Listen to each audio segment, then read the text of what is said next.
Hey guys, today we're going to go over how to install a Facebook pixel on your website if you are using Wix.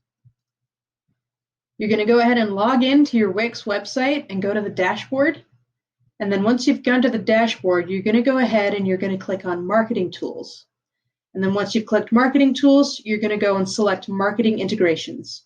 Once you've done that, you'll see the option to install a Facebook pixel. So you go ahead and click Connect, and that'll take you to this page here, where it has some instructions on how to connect the pixel. What you'll do next is you'll want to click onto this button here, and that'll actually open up a screen where you can input the pixel. But before you can do that, you've got to go copy your pixel. So we're going to open up Facebook Business Manager. We're going to choose our Events Manager. Once we've clicked Events Manager, it's going to take us to the page, and it'll have data sources listed here.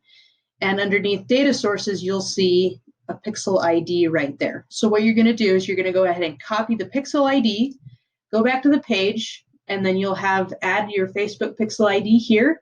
Go ahead and paste it into this spot and click save. And that's it. You're done.